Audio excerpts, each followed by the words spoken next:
لِيَمِيزَ اللَّهُ الْخَبِيثَ مِنَ الطَّيِّبِ وَيَجْعَلَ الْخَبِيثَ بَعْضَهُ عَلَى بَعْضٍ فَيَرْكُمَهُ جَمِيعًا فَيَجْعَلَهُ فِي جَهَنَّمَ أُولَئِكَ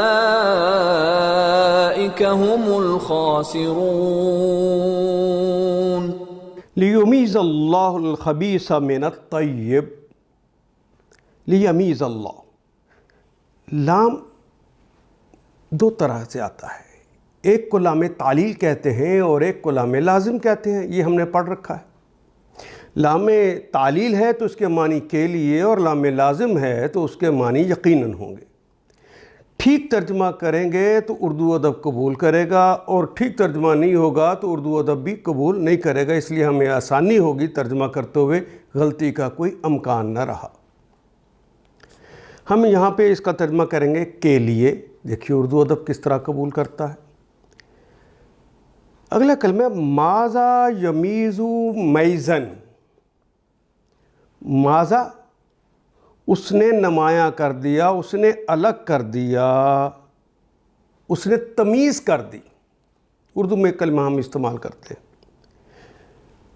اللہ نے الگ کر دیا، الخبیثہ خبیث کو، من الطیبی پاکیزہ سے، یعنی پاکیزہ لوگوں میں سے خبیث لوگوں کو اللہ الگ کر دیں گے۔ وَيَجْعَلَ، وہ کے معنی اور فعل مضارع کی علامت ہے یہ، باقی کلمہ تو جعلہ اس نے بنایا، یا جعلو بناتا ہے یا بنائے گا، اور ہماری زبان میں استعمال ہونے والا کلمہ جعل سازی کا لفظ استعمال کرتے ہیں۔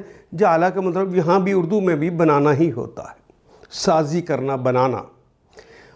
وَيَجْعَلَ، اور بنا دے گا، الخبیثہ خبیث کو، بعضہ بعض، اردو کا کلمہ بعض، سارے نہیں، ان میں سے چند کو، بعضہ ان کے بعد، علی بعض، علی پر، ہماری زبان میں استعمال ہونے والا کلمہ علی الاعلان ہم استعمال کرتے ہیں کلمہ علی اردو میں، بعض بعض پر، بعض کو بعض کے اوپر کر دے گا، فَيَرْكَمَهُ، فَيَرْكَمَ کہتے ہیں، رَقَمَ يَرْكَمُ، اس نے ڈھیر لگا دیا، یعنی ایک دوسرے کے اوپر رکھ کر اللہ ان کا ڈھیر لگا دیں گے۔ جب یہ ڈھیر لگ جائے گا، سارے اس میں اکٹھے ہو جائیں گے، تو کہا جمیعہ، ان سارے کے سارے ڈھیر میں آئے ہوئے خبیث لوگوں کو، فَيَجْعَلَهُ، پر پھر وہ بنا دے گا، فی جہنم، فی میں، وہ بنا دے گا جہنم میں، یعنی انہیں پھر جہنم میں دھکیل دے گا۔ اولئک هم الخاسرون، اولئک وہ سب لوگ، اور ہم بھی وہ سب لوگ۔ دو کلمات ساتھ ساتھ آ جائیں تو ہم نے پڑھا تھا، تو یہ ایمفیسائز کرنے کے لیے اور زور دینے کے لیے آتا ہے۔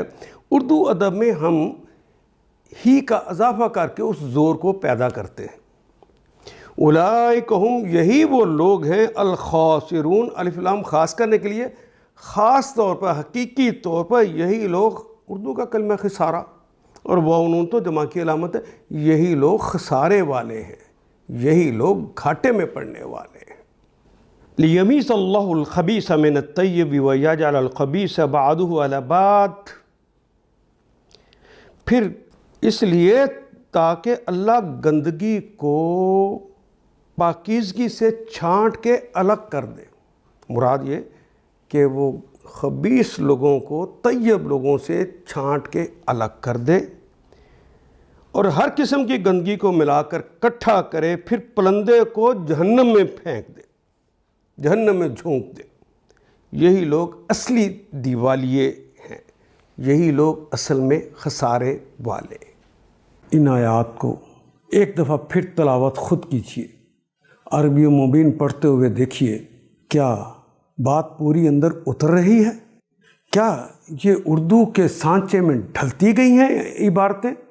اگر بات سمجھ آنی شروع ہوگی تو الحمدللہ یہی ہمارا ہدف ہے، اور یہ ہدف پورا ہو گیا۔ اللہ میرا اور آپ کا حامی و ناصر۔ ألف لام